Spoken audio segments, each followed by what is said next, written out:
이것은 아난다 셰샤라고 하는 그러니까 인도의 신 중에 그 무척 유명한 신이 시바신, 브라마 신을 넘어서 이 비슈누 신이 인도 신화의 가장 핵심적인 자리에 있거든요. 브라마 신의 신전은 많지도 않아요. 그리고 나중에 후대로 와서나 딴트리즘이 부흥할 때쯤 한 7, 8세기 이후쯤 돼서야 남쪽 인도에서도 데칸본 아래쪽에서 출발한 이 토착민들의 종교였던 것과 시바신이 합치면서 딴트리즘으로 진행되거든요. 그래서 인도에서도 가장 중요한 신 중에 하나는 사실 이런 비슈누 신이에요. 자, 이 비슈누 신의 8번째 화신이 시달 부처죠, 그죠? 이 힌두이즘에서는 그렇게 봤어요. 그래서 그 시달타가 보행하고 수행할 때 거대한 코브라가 와서 이렇게 그 비를 피하게 씌워주는 장면들 기억나시죠? 그죠?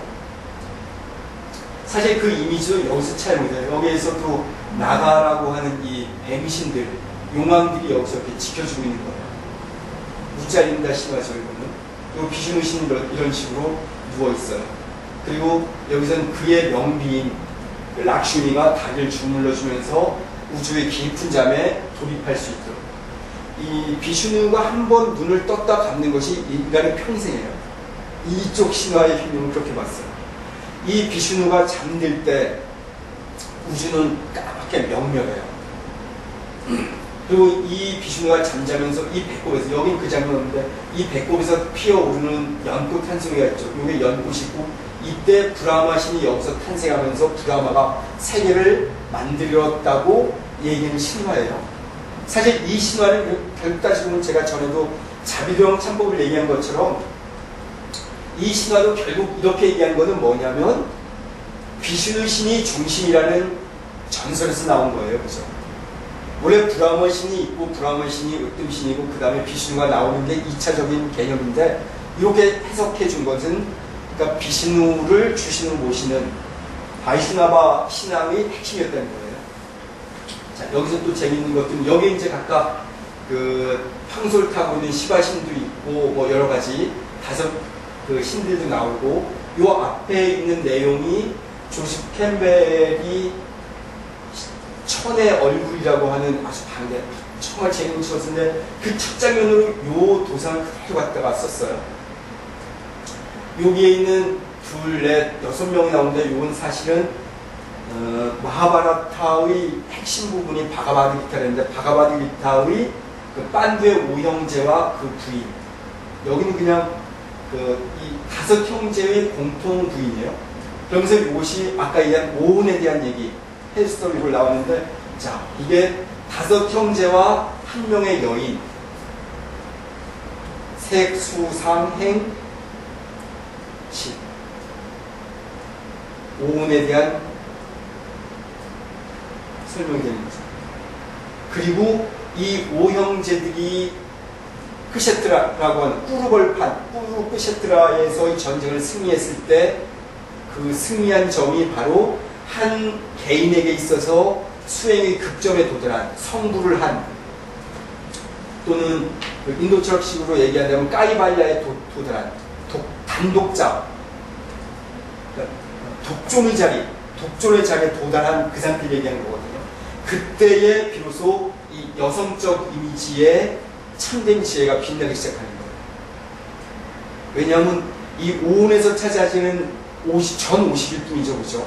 이때 참된 지혜, 물론 이 참된 지혜가 나중에는 뭐 70, 80까지 이렇게 더 개발시켜 나가는 것이 60불교의 특징이긴 한데, 이 5대로 이루어진 오온의 더비를 넘어서서 있는 오온이 완전히 결합된 그때 나오는 어떤 참된 것. 가령 우리가 아까 왜 그 나바우족의 모래금에서도 중앙의 푸른 물은 동서남북의 4명, 이 전체를 감싸는 무지개 인간. 하지만 그 중앙에 푸른 물은 바로 생명에 대한 상징이거든요. 제가 전에도 왜 불교는 뭐냐, 또는 종교의 핵심이 뭐냐 할 때 생명이라고 했고, 그때도 언제가 그럼 악이 뭡니까 할 때 생명을 억압하는 것, 그래서 저는 이 불교 이 미학의 핵심은 생명을 증장시키는 것을 본다. 그래서 붓다의 보리수 아래서의 그 체험조차도 저는 실제 한 개인의 내면에서 발생하는 내면의 신비, 내면의 깨달음, 내면의 각성으로 보고 이것들이 교리화될 때 어떻게 변질돼 나갈 수 있었는지. 그래서 마하가섭이 아난다를 그렇게 왜 첫째 억압하려고 했는지, 실제로 아난다를 죽이려고까지 하잖아요. 마하가섭은 여자들을 출가시켰다든지 뭐 이런 문제로 인해서, 또는 여자의 유혹을 받아서 이렇게 자주 왔다 갔다 하는 것 때문에 죽이려고 했었어요. 불살생을 얘기하는 이 종단 내, 이 승단 내에서 이런 일이 있었거든요. 그래서 나중에도 여러분 혹시 그 인도의 도상을 본다면 철저히 이렇게 마하바라타의, 그러니까 바라타족의 거대한 서사시, 그리고 그 속에서 나오는 바가바드기타의 아르주나의 5형제, 판다의 5형제와 그 부인이 이 비슈누의 꿈속에 나타나는 거예요. 다시 말해서 비슈누 신의 꿈속에 있는 것이 우리라는 거예요. 이 세계는.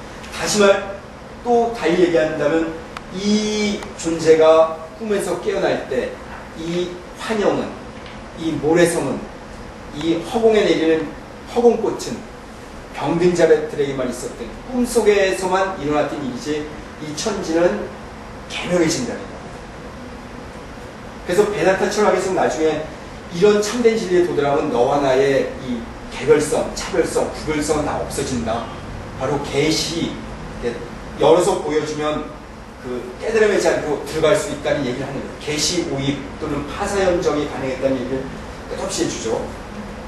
이 비슈누의 화신들을 설명할 때 붓다는 무척 부정적인 의미로 등장해요. 어떻게 등장하느냐면 거짓된 무리들을 유혹하기 위해서. 그러니까 이때까지 이전에 이제 여러 그 비슈누의 화신들이 있었잖아요. 바로 바라시나 라는 존재, 또는 이 비슈누의 화신 중에 하나는 나라싱하라고 하는 거는 반은 사자고 반은 사람이에요. 근데 이 나라싱하가 아주 무척 안 좋은 악마를 죽여야 됐는데, 이 악마는 얼마만큼 강했냐면 어떤 사람도 그를 죽일 수 없고 어떤 맹수도 죽일 수 없다고 규정을 해요. 나라싱하, 그게 나라싱하예요. 그래서 제가 또 신묘장은 좀 이 나라싱하가 그래서 나온 게 반은 사자고 반은 사람이에요. 그러니까 이 마하바수칸투라고 하는 악마를 죽일 수 있었던 거예요. 신화의 세계는 늘 이렇게 기존의 어떤 세계를 넘어서는, 바로 신화야말로 우리의 꿈속 세계와 아주 유사한 논리가 있거든요. 좀 전에 왜 전에 제가 신묘장구에 이전에 언제 잠깐 했는데, 신묘장구 대단하니야말로 인도 신화들이 차용돼서 불교 세계로 들어와 있었다고 얘기하는 게 있죠. 그렇죠? 그래서 거기 멧돼지 머리를 한 신이시여 청경목, 갑자기 생각이 나네. 저는 신묘장구 인터넷 네. 정확하게 받아냈어요. 그 바수키라고 하는 독뱀이 이 세계를 크게 파괴시키려고 독을 확 뿜어내니까 이 집을 구하고자 그 독을 다 들이마셔요. 이 뱀의 물량이 파괴진다 그러잖아요. 그죠? 이게 딱 내려가면 여기 딱 30분간 여기가 그래서 이게 죽는구나 하고 딱 자기 스스로 목을 막았다 그래요. 그래서 청경이에요. 푸른 목. 그죠? 푸를 청자에 이런 청경의 신도 들어와 있고, 멧돼지 목을 한 신, 그리고 이 반은 사자고 반은 사람인 신의 모습도 등장해요. 이렇게 비슈누의 화신은 좋은 이미지로 들어오는데 뭔가 악으로부터 세상을 구원하려고 했어요. 근데 나중에 비슈누에서 붓다를 화신으로 설명할 때는 어떻게 설명하느냐면, 이제 이쪽은 대충 정화가 됐어요. 근데 이 오도되어 있는 망세는 사로잡히고 이 긍적인 일자를 보지 못하는 존재들을 유혹해서 멸망시키기 위한 존재로 붓다를 등장시켰어요. 그러니까 신화야말로 저게 부족적이죠. 그죠?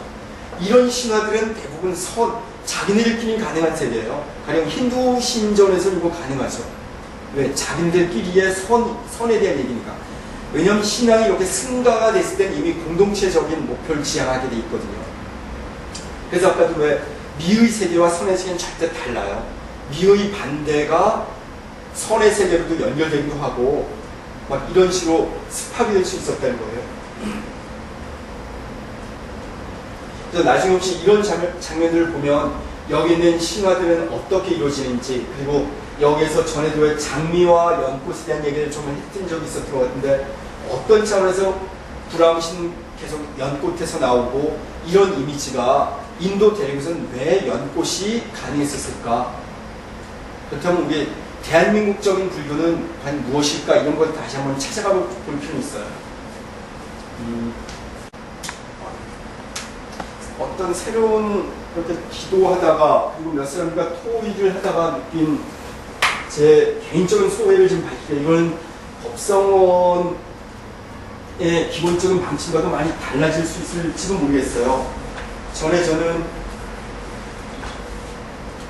종교를 구분할 때 평야의 종교와 사막의 종교로 구분하고, 우리 한국불교를 산의 종교로 얘기했잖아요. 지금 그 얘기를 아주 갑자기 이 얘기 꼭 해주고 싶었는데, 이전 불과 한 두세 달 전에 제 신앙의 핵심, 제가 추구했던 신앙과도 저도 한 두 달 사이에 급격히 바뀐 게 있어서 이걸 좀 들려드릴게요. 저도 요걸 여러분들과 나누고 나면 제 속에 찾아오는 어떤 이미지들이 또 있을 거예요. 제가 찾아간다니까 그것들이 제게 선물로 주어지죠. 여러분들에게도 마찬가지일 거예요. 뭐 잘 알다시피 사막의 종교, 유태교, 모슬렘, 기독교는 사막의 종교죠. 그죠? 평화의 종교는 인도의 종교들, 또 뭐 불교는 그쪽에 들어가고요. 여기서 저는 그래서 우리 신앙은 무엇일까? 우리는 이곳에 태어나서 이렇게 자란다면 우리의 한국화된 불교는 과연 무엇일까를 좀 보고 싶어서 이 얘기를 좀 할게요. 이 중국으로 전달되고 나서 중국에서 달마와 해가 스님의 일화가 있죠. 그죠? 단비하면서 있었던.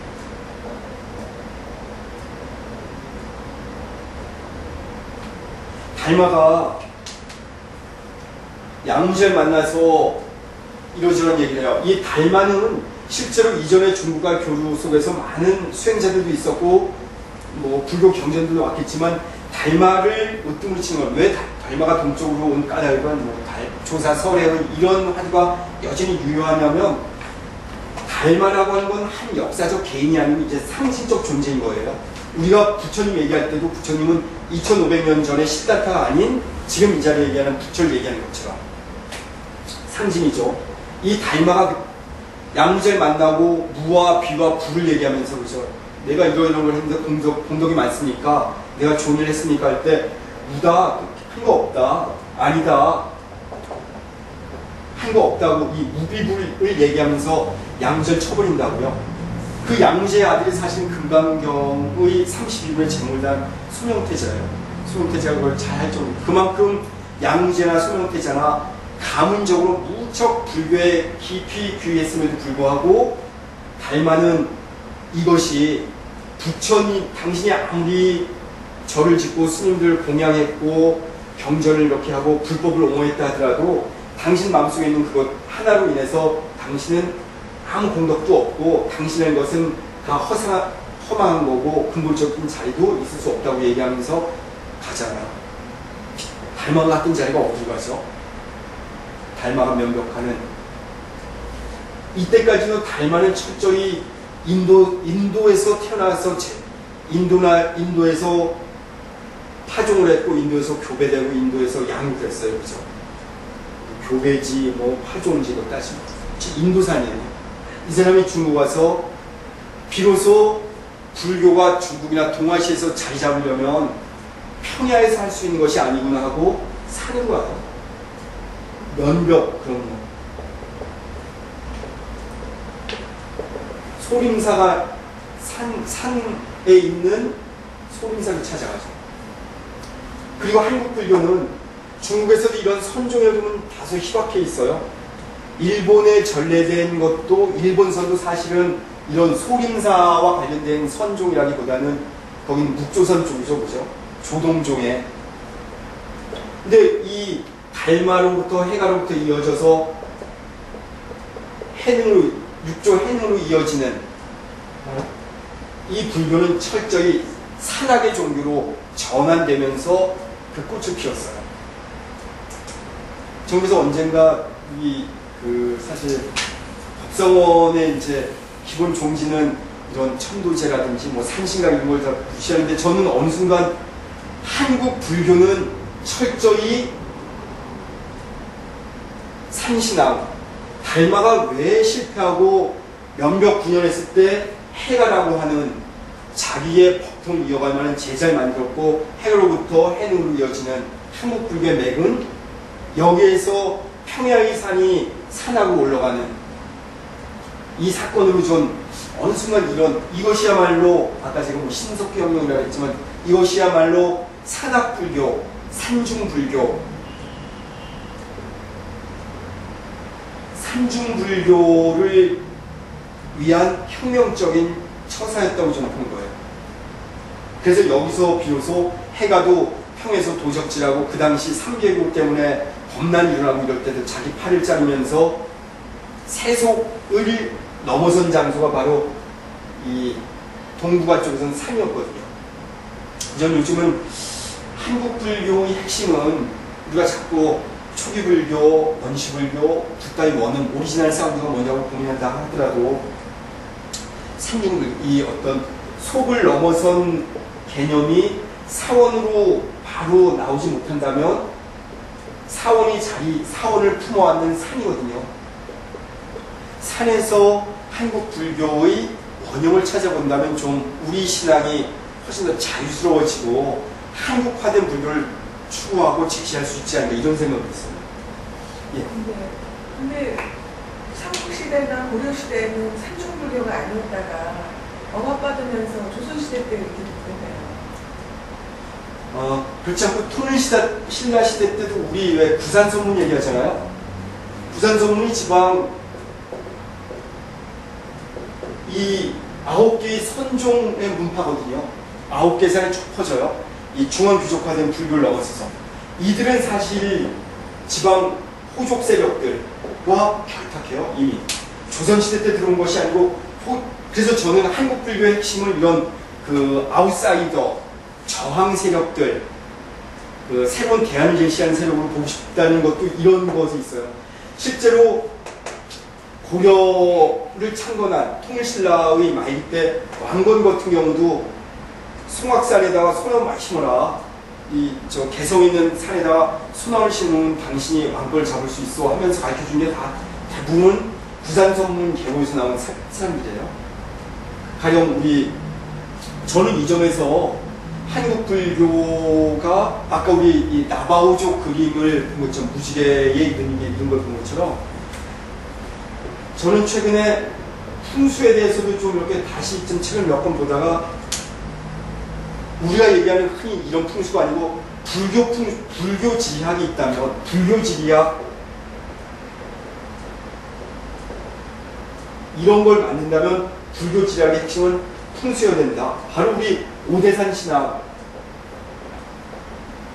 오대산 신앙은 불국토를 만들고자 하는 열망 때문에 중앙의 비로자나무를 존치하고 동서남북에 각각 절을 지으면서 아미타전, 아촉불전 이렇게 배치해 놓잖아요. 그리고 최근 얼마 전에 논문의 하나에서는 가야산에 있는 해인사를 중심으로 이건 뭐 논문으로서도 좀 웃긴 논문으로서도 보다 이런 게 논문이 됐었는데 해인사를 중심으로 이게 24km 정도 뭐 몇 주 정도 이렇게 원형을 그렸더니 여기에 동서남북에 다 절이 하나씩 있었대네요. 그래서 해인사도 이런 식의 자리로 해서 불국토 사상이 들어와 있었다라고 주장할 논문을 하나 봤는데 전 뭐 맞지는 않다고 했어요. 근데 우리 이런 조선의 풍수를 검토해보면 우리나라에서 최고의 풍수를 잘 봤던 스님은 누구예요? 도선국사네요. 그죠? 도선국사로부터 어떤 한국의 풍수에 대한 것이 나와요. 불교 지리학이 이분부터 나오는 거예요. 그리고 그래서 우리 저기 뭐 북한에 도선사 여전히 있죠. 이 도선사 관련된 도선과 관련된 이 계보가 흘러가다가 무학으로 이어져요. 그래서 무학대사가 이성계한테 한양도국 정해주는 걸 철저히 결정해 주잖아요. 그러면서 한국의 대부분의 산에다가 다 부처 이름을, 이 불국토 이름을 다 붙여준 거예요. 우리가 흔히 뭐 저기 서울에서 수원 내려가면 안양이라고 하는 게 우리 천수경에도 나오잖아요. 안양구. 이게 바로 저기 아미다 부처님 계신 곳이에요. 뭐 청계, 비로봉, 뭐 웬만한 산들은 다 그렇게 향적 뭐 이런 이름들도 다 붙여진 거예요. 그래서 저는 최근에 산과 관련된 신앙을 우리가 되찾는다면, 그리고 환경지리학이라고 하는 이 지리학도 불교 이름으로 붙이면서 풍수에 대한 재조명이 필요하지 않겠는가. 이런 오대산 신앙 이런 것들은 다 사실 만다라와 다 합치되는 개념들이거든요.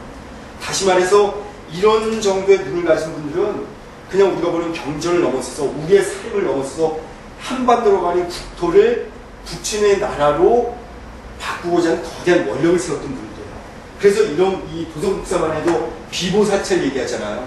어느 자리에는 어떤 형태가 있어서 이것을 비하고 보호하기 위해서. 가령 도선국사가 자리 잡은 실상사 같은 경우는 철저히 이 배가 떠나는 형상이에요. 그래서 이게 자꾸 흔들리니까 거기다가 이 돛을 내리는 것 같이 해서 실상사를 자리 잡게 하죠.